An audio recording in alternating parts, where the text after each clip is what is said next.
ನಮಸ್ಕಾರ. The deep ಡೈವ್ಗೆ ಸ್ವಾಗತ.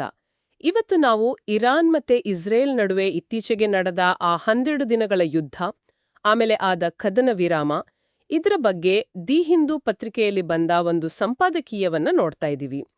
June 27, 2025ರ ಸಂಚಿಕೆ ಇದು. ಪಶ್ಚಿಮ ಏಷ್ಯಾದ ಶಾಂತಿಗಾಗಿ ಇಸ್ರೇಲ್ ನಿಯಂತ್ರಣ ಅಂತ ಇದರ ತಲೆಬರಹ. ಈಗ ಇಸ್ರೇಲ್ ಇದನ್ನ ಒಂದು ಐತಿಹಾಸಿಕ ವಿಜಯ ಅಂತ ಹೇಳ್ಕೊಳ್ತಿದೆ ಅಲ್ವಾ? ಇರಾನ್ನ ಪರಮಾಣು ಕಾರ್ಯಕ್ರಮವನ್ನ ನಾವು ವರ್ಷಗಳಷ್ಟು ಹಿಂದೆ ಹಾಕ್ತೀವಿ ಅಂತ. ಆದ್ರೆ ಈ ಸಂಪಾದಕೀಯ ಹೇಳೋ ಪ್ರಕಾರ ಆಕ್ಚುಲಿ ಪರಿಸ್ಥಿತಿ ಇದಕ್ಕಿಂತ ತುಂಬಾನೇ ಕಾಂಪ್ಲೆಕ್ಸ್ ಆಗಿದೆ. ಸೊ ಇದರ ನಿಜವಾದ ಪರಿಣಾಮಗಳೇನು? ಪಶ್ಚಿಮ ಏಷ್ಯಾದ ಸ್ಥಿರತೆ ಮೇಲೆ ಇದು ಹೇಗೆ ಪರಿಣಾಮ ಬೀರಬಹುದು? ಸರಿ, ಇದನ್ ಬಿಡಿಸಿ ನೋಡೋಣ. ಹೌದು, ಸಂಪಾದಕೀಯ ಮೊದಲು ಹೇಳುವುದೇ ಇರಾನ್ಗೆ ಆದ ದೊಡ್ಡ ನಷ್ಟದ ಬಡ್ಡಿ. ಅದು ನಿಜಕ್ಕೂ ಅಪಾರವಾದದ್ದು. ಅಂದರೆ ಪ್ರಮುಖ ಪರಮಾಣು ಸ್ಥಾವರಗಳ ಮೇಲೆ ದಾಳಿಯಾಯಿತು, ಅವರ ಸೇನಾ ನಾಯಕರು ಕೆಲವರು ಸತ್ತರು, ಏರ್ ಡಿಫೆನ್ಸ್ ಅಷ್ಟೊಂದು ಕೆಲಸ ಮಾಡಲಿಲ್ಲ, ಮತ್ತೆ ಸುಮಾರು 600ಕ್ಕೂ ಹೆಚ್ಚು ಜನ ಸತ್ತಿದ್ದಾರೆ, ಅದರಲ್ಲಿ ಹೆಚ್ಚಿನವರು ನಾಗರಿಕರು ಅಂತ ವರದಿ. ಇದನ್ನೆಲ್ಲ ಸರಿ ಮಾಡ್ಕೊಳ್ಳಕ್ಕೆ ಇರಾನ್ಗೆ ವರ್ಷಗಳು, ಬಹುಶಃ ದಶಕಗಳೇ ಬೇಕಾಗಬಹುದು. ಇಂಟ್ರೆಸ್ಟಿಂಗ್ ಪಾಯಿಂಟ್, ಇಷ್ಟೆಲ್ಲ ನಷ್ಟ ಆದ್ಮೇಲೂ ಟೆಹರಾನ್ ಶರಣಾಗತಿ ಒಪ್ಪಲಿಲ್ಲ. ಬದಲಿಗೆ ಏನ್ ಮಾಡಿದ್ರು, ತಮ್ಮ ಕ್ಷಿಪಣಿ, ಡ್ರೋನ್ ದಾಳಿಗಳಿಂದ ಇಸ್ರೇಲ್ನ ಆ ಬಹುಪದರದ ಅಡ್ವಾನ್ಸ್ಡ್ ಅಂತಾರಲ್ಲ, ಆ air defence system, iron dome ತರಹದ ವ್ಯವಸ್ಥೆಗಳು, ಹೌದು, ಅದರಲ್ಲೂ ವೀಕ್ನೆಸ್ ಇದೆ, ದೌರ್ಬಲ್ಯಗಳಿವೆ ಅಂತ ತೋರಿಸ್ಕೊಟ್ರು. ಇಸ್ರೇಲ್ನಲ್ಲೂ ಸಾವು ನೋವುಗಳಾದವು. ಹಾಗಾದ್ರೆ ಇಸ್ರೇಲ್ ಪ್ರಧಾನಿ ನೆತನ್ಯಾಹು ಅವರ ಮೊದಲ ಗುರಿ ಇತ್ತಲ್ಲ, ಇರಾನ್ನಲ್ಲಿ ಆಡಳಿತ ಬದಲಾವಣೆ ತರೋದು ಅಂತ, ಅದೇನಾಯ್ತು? ಅದು ಸಫಲವಾಗಿಲ್ವಾ? ಸಂಪಾದಕೀಯದ ಅನಾಲಿಸಿಸ್ ಪ್ರಕಾರ ಇಲ್ಲ, ಖಂಡಿತ ಇಲ್ಲ.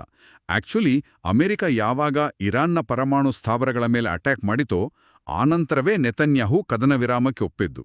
ಇದು ಸ್ಪಷ್ಟವಾಗಿ ತೋರಿಸುತ್ತೆ ಇಸ್ರೇಲ್ ತನ್ನ ಮಿಲಿಟರಿ ಕಾರ್ಯಾಚರಣೆಗಳಿಗೆ ಅಮೆರಿಕ ಮೇಲೆ ಎಷ್ಟು ಅವಲಂಬಿತವಾಗಿದೆ ಅಂತ. ಓ ಹೌದು, ಅಮೆರಿಕದ ಪಾತ್ರ ಇಲ್ಲಿ ಬಹಳ ಮುಖ್ಯ ಅನ್ಸತ್ತೆ.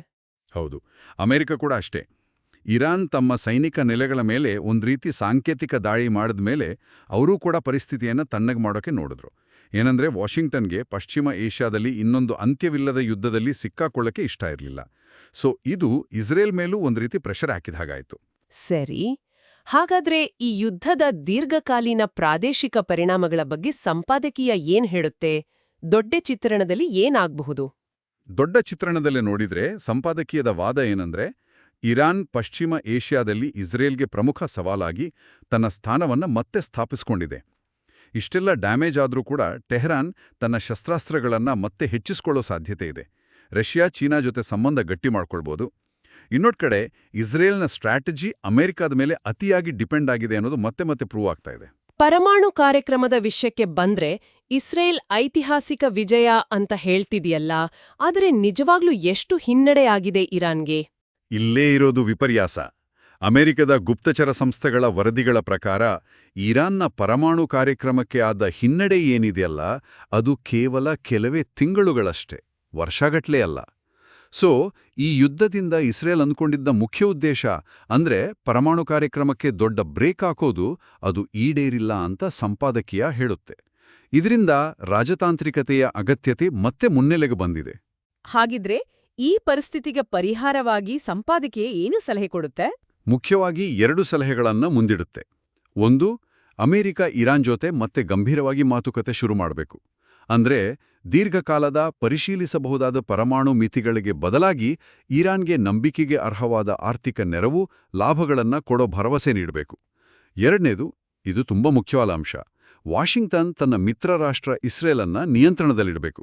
ಯಾಕಂದ್ರೆ ಇಸ್ರೇಲ್ ಹೀಗೆ ತನ್ನ ನೆರೆಹೊರೆಯರ ಮೇಲೆ, ಶತ್ರುಗಳ ಮೇಲೆ ದಾಳಿ ಮಾಡ್ತಾ ಹೋದ್ರೆ ಪಶ್ಚಿಮ ಏಷ್ಯಾದಲ್ಲಿ ಸ್ಥಿರತೆ ಅನ್ನೋದು ಸಾಧ್ಯನೇ ಇಲ್ಲ ಅನ್ನೋದು ಸಂಪಾದಕೀಯದ ನಿಲುವು.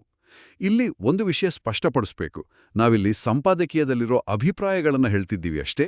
ಹೌದು, ಇದು ಅವರ ವಿಶ್ಲೇಷಣೆ ಅಷ್ಟೇ, ನಾವು ಅದನ್ನ ಒಪ್ತೀವಿ ಅಂತಲ್ಲ. ಕರೆಕ್ಟ್. ಹಾಗಾದ್ರೆ ಒಟ್ಟಾರೆಯಾಗಿ ನೋಡಿದ್ರೆ ಇಸ್ರೇಲ್ನ ಗೆಲುವು ಅನ್ನೋ ಘೋಷಣೆಗೂ ನಿಜವಾದ ವಾಸ್ತವಕ್ಕೂ ವ್ಯತ್ಯಾಸ ಇದೆ. ಯುದ್ಧದ ಮೂಲ ಉದ್ದೇಶ ಪೂರ್ತಿ ಆಗಿಲ್ಲ, ಮತ್ತೆ ರಾಜತಾಂತ್ರಿಕ ಮಾತುಕತೆಗಳು, ಅದರಲ್ಲೂ ವಿಶೇಷವಾಗಿ ಇಸ್ರೇಲ್ನ ಚಟುವಟಿಕೆಗಳ ಮೇಲೆ ಅಮೆರಿಕದ ನಿಯಂತ್ರಣ ಅಗತ್ಯ ಅಂತ ಈ ಸಂಪಾದಕೀಯ ಒತ್ತಿ ಹೇಳುತ್ತೆ. ಹೌದು, ಇದು ಒಂದು ಮುಖ್ಯವಾದ ಪ್ರಶ್ನೆಯನ್ನು ಕೂಡ ಎತ್ತುತ್ತೆ. ಈಗ ಅಮೆರಿಕ ಇನ್ನೊಂದು ಯುದ್ಧದಲ್ಲಿ ಆಳವಾಗಿ ಸಿಕ್ಕೊಳ್ಳೋಕೆ ಹಿಂಜರಿತಾ ಇದೆ. ಆದರೆ ಅದೇ ಸಮಯಕ್ಕೆ ತನ್ನ ಮಿತ್ರ ರಾಷ್ಟ್ರ ಇಸ್ರೇಲ್ನನ್ನ ನಿಯಂತ್ರಿಸಬೇಕು ಅಂತ ಸಂಪಾದಕೀಯ ಹೇಳುತ್ತೆ. ಒಂದು ವೇಳೆ ರಾಜತಾಂತ್ರಿಕ ಮಾರ್ಗಗಳು ಮತ್ತೆ ವಿಫಲವಾದರೆ ಆಗ ಪಶ್ಚಿಮ ಏಷ್ಯಾದಲ್ಲಿ ದೀರ್ಘಕಾಲದ ಸ್ಥಿರತೆಯನ್ನು ತರೋದಕ್ಕೆ ನಿಜವಾದ ದಾರಿಗಳು ಯಾವುವು? ಇದು ಮುಂದಕ್ಕೆ ಯೋಚನೆ ಮಾಡಬೇಕಾದ ವಿಷಯ.